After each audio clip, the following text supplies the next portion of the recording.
muchísimas gracias. Yo soy Claudia Vázquez y es un honor para nosotras, para mi colega y para mí, ser parte de este primer Congreso Transnacional de Sostenibilidad y Desarrollo Local en la península de Yucatán 2022. Les voy a presentar un método numérico para determinar necesidades de enfriamiento, pero a lo largo de este documento, de esta presentación, se van a dar cuenta que no solamente se pueden determinar necesidades de enfriamiento, también de calentamiento en una vivienda de interés social con clima cálido seco.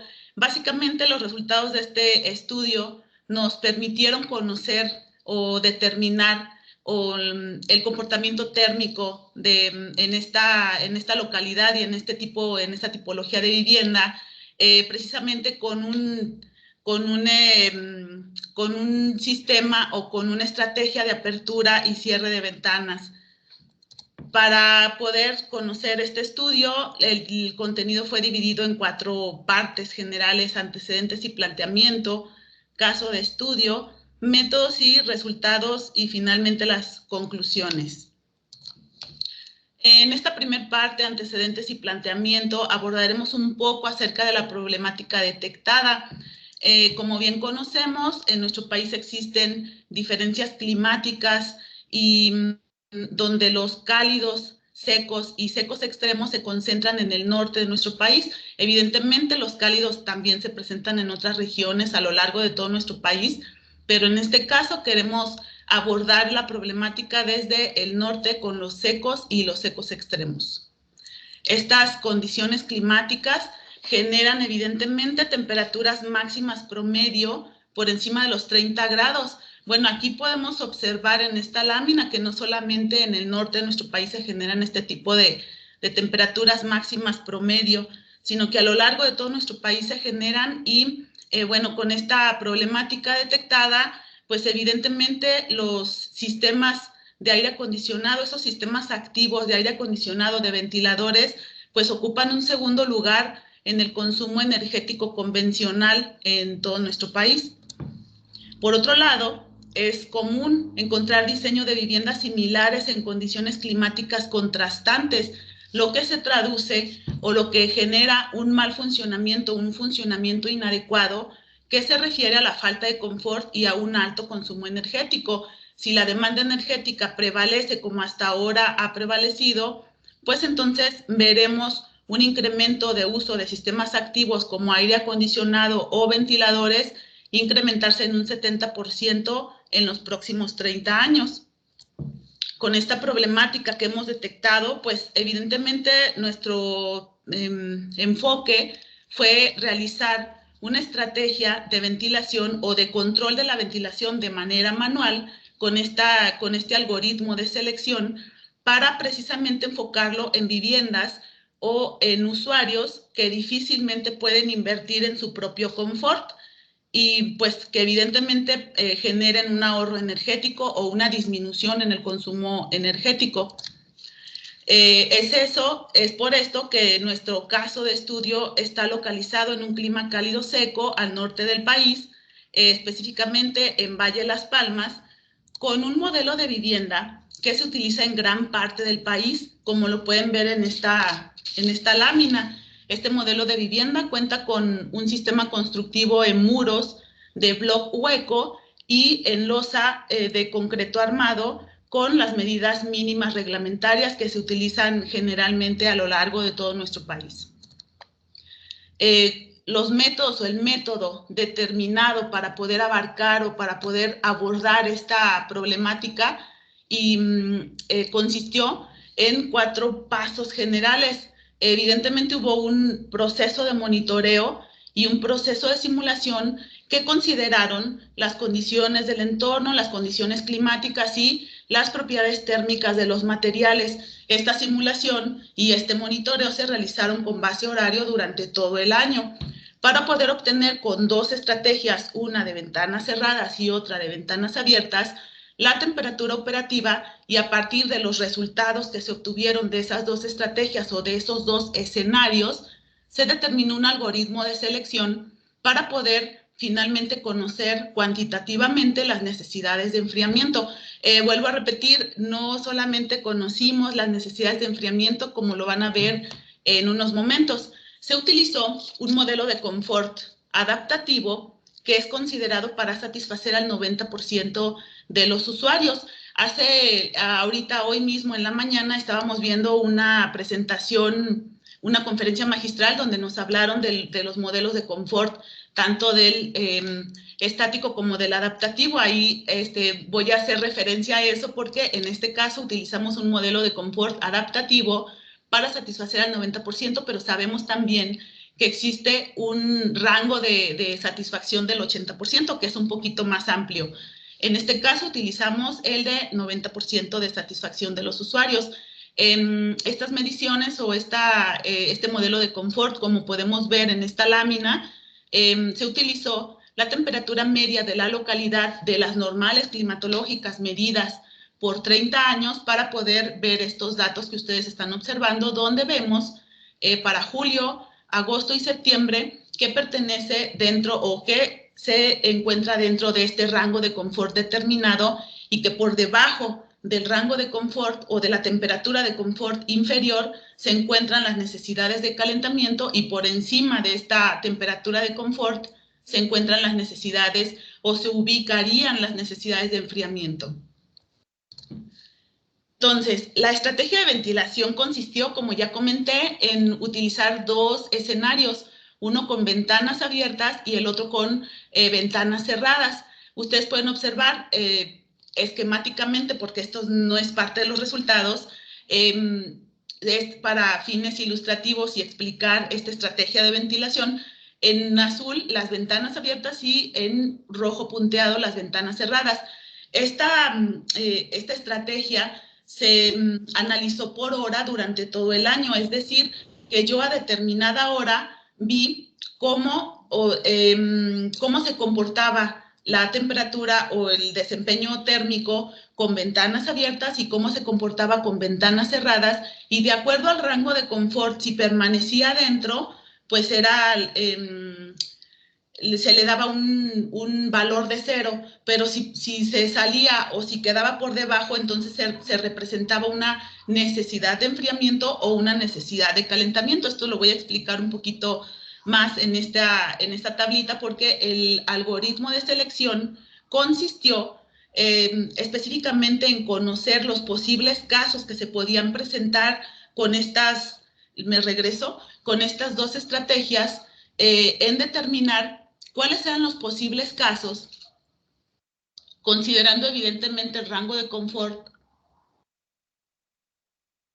el rango inferior y el rango superior, y analizando los datos de la simulación con ventanas abiertas, con ventanas cerradas, y la operación selectiva o el algoritmo selectivo consistió en ordenarle al sistema numéricamente que eligiera la elección que ven a su derecha, que estuviera más cerca del rango de confort. En este caso, por ejemplo, la primera línea que nosotros estamos viendo a la izquierda elegiría la estrategia de ventanas cerradas, pero la que vemos al lado derecho elegiría la estrategia de ventanas abiertas.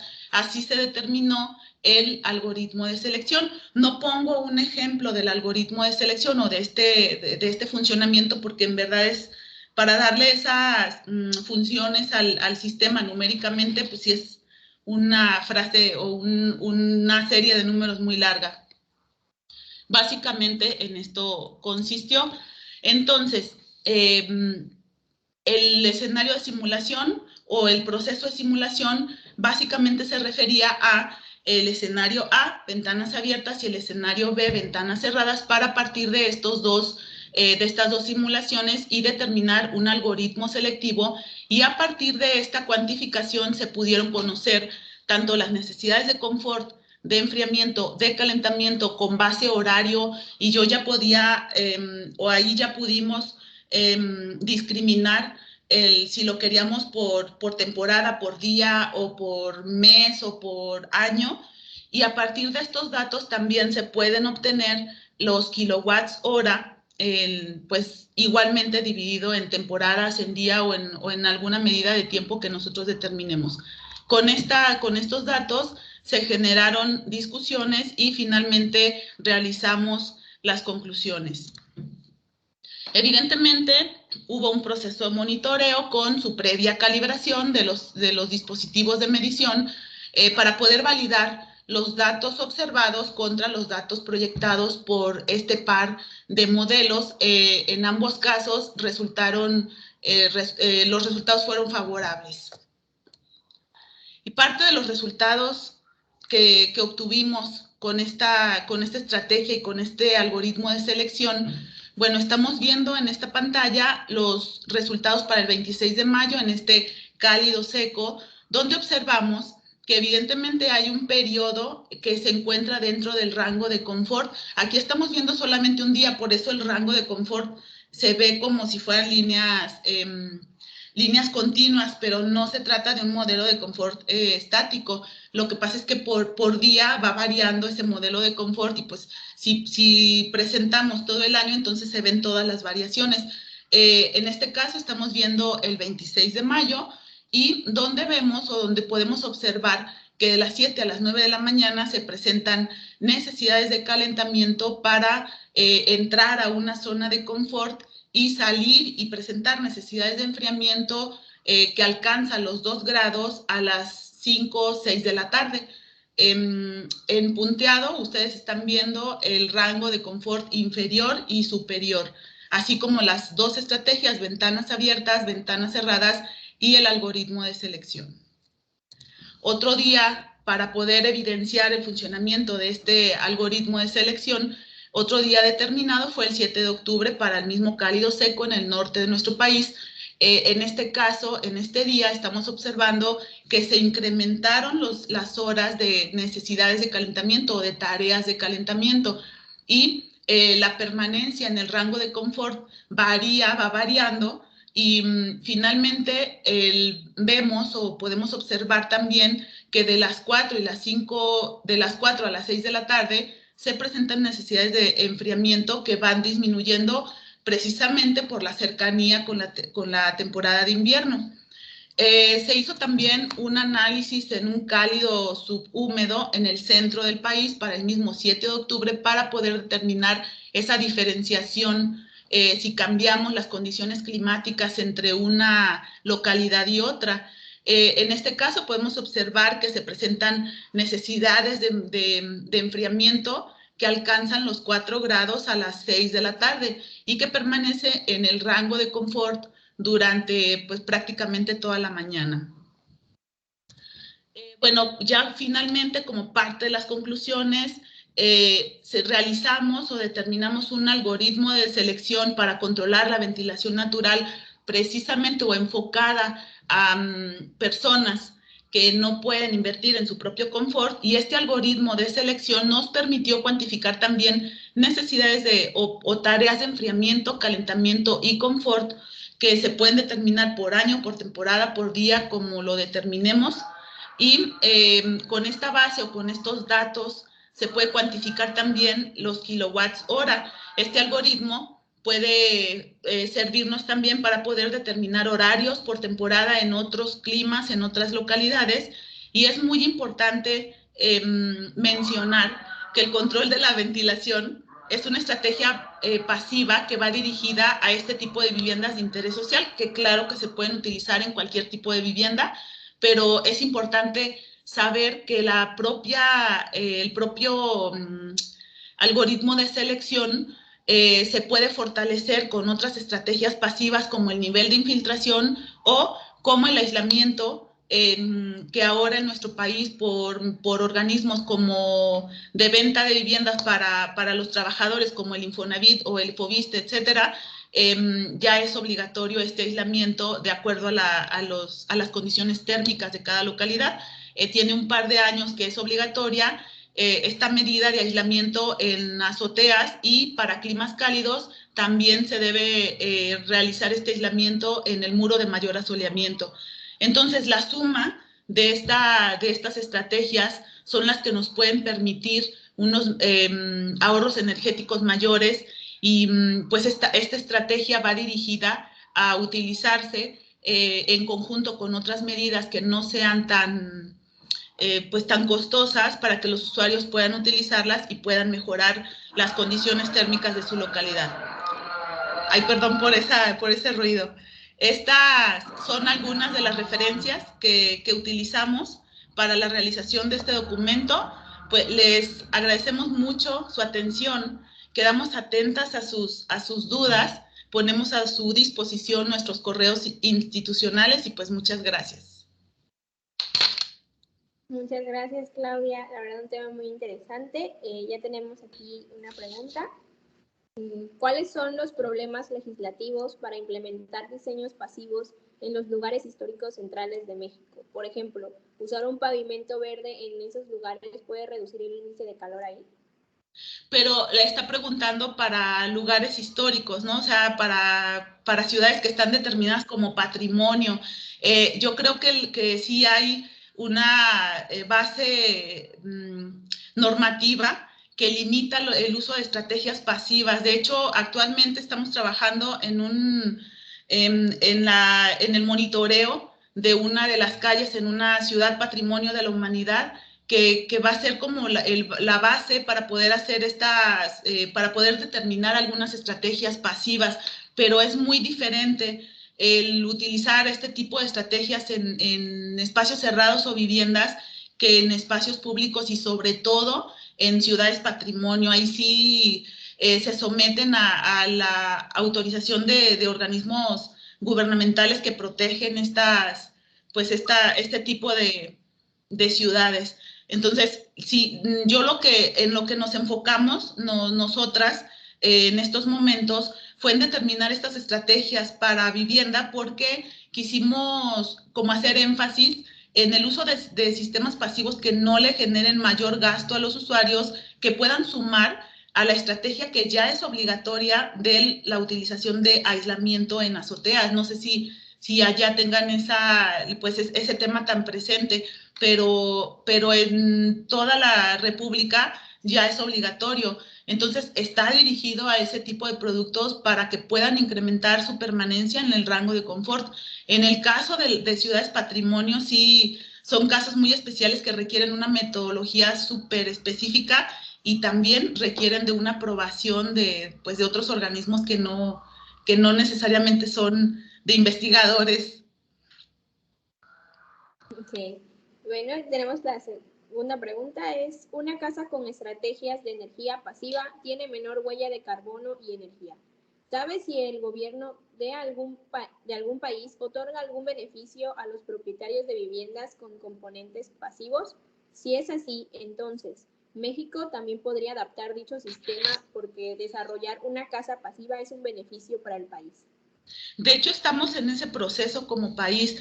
Somos parte de una red de países en vías de desarrollo que están implementando incentivos incluso no solamente para las personas o para los constructores de vivienda de interés social, sino también hay incentivos en impuestos. No sé si tenían conocimiento de esto. Hay incentivos para las industrias que generen ahorros energéticos con sistemas solares, con celdas solares. Entonces, esta viene desde el 2017 y se suma a estas normativas que poco a poco van siendo obligatorias. Esta del cálculo de R, de la NOM C460, que ahorita ya es obligatoria a partir de un par de años, creo que es un acierto y es una de las estrategias, o no, es una de las normativas que ya aplican en nuestro país como obligatoria y que están incentivando esa disminución de gases de efecto invernadero a nuestra atmósfera por parte de nuestras viviendas, porque además somos el sector, uno de los sectores, el segundo sector, el de la construcción, que más generamos gases de efecto invernadero. Entonces somos parte del problema, pero también somos parte de la solución. Claro, muchas gracias. La verdad, un tema muy interesante. Yo tengo una pregunta, es más como, ¿qué opina usted de, bueno, por ejemplo, yo tengo entendido que esa normativa de, como que lo que había dicho de dar como a las constructoras, ahora sí que disminución de impuestos o algo como para incentivos, para fomentar, no sé, tanto el uso de energías renovables como pues la solar? ¿Qué opinaba de lo que pasó en, creo que Ciudad Cauquel, que estuve enterada de que creo que no cumplieron, creo que con la norma del aislamiento, y eso fue una, y dos, creo que instalaron, muchas casas traían instalados colectores solares que al final fueron mal instalados, o nada más los pusieron en las casas como la constructora, nada más como para cumplir eso. Y tres, en el aspecto de hay una norma del cumplimiento del área verde que debe tener una casa, muchas igual constructoras empezaron a poner pasto sintético, justificándolo como área verde. Bueno, es que creo que muchas veces si dejan en la normatividad y en los estándares que ahora son obligatorios algunos, si dejan ese rango de interpretación, pues van a tratar de gastar lo menos posible, y tal vez esa fue una de las estrategias, ¿no? El gastar lo menos posible para estas viviendas. No conozco bien el caso, pero por lo que me estás comentando, bueno, el Infonavit, que es un organismo para el que yo he trabajado, no directamente, sino para la revisión de viviendas que pretenden vender en varios estados en el centro del país. Y yo he estado revisando desde hace unos años este tipo de viviendas con todas sus normativas y todos sus procesos arquitectónicos, calidades de materiales y todo, etcétera. Ellos obligan a que los constructores tomen cursos para instalaciones de precisamente de los paneles solares o de todas estas ecotecnologías, así le llaman ellos, de todas estas ecotecnologías que son obligatorias. De hecho, cuentan con paquetes básicos para garantizar un ahorro energético en todos sus productos, viviendas media, baja y media residencial hasta las más económicas. Pero esto no tiene muchos años. No sé si este asunto que estás comentando tenga más tiempo o si se presentó últimamente, pero en ese caso, pues la normativa, estoy segura que no les ayuda en esa estrategia que utilizaron para no reducir mucho la huella de carbono, ¿no? Sí. Creo que por ahí va. Eso es parte política, pero también es parte normativa y ya es obligatoria. Entonces, ahí sí sería cuestión, nosotros bueno, no sé cuántos de aquí ya somos profesionistas que ya estamos trabajando o algunos estén en formación, pero en todos los casos, tanto nosotros como los que están en formación, es importante tener todas estas consideraciones en cuenta, porque básicamente algunos de los que estamos aquí, pues más adelante tal vez nos va a tocar decidir sobre este tipo de cuestiones como las que estás comentando, y pues es parte de nuestro ejercicio arquitectónico y nuestro objetivo. Sí. Bueno, muchas gracias, Claudia. La verdad, muy interesante el tema. Gracias a ustedes. Claro. Bueno, su certificado de participación se le mandará por correo.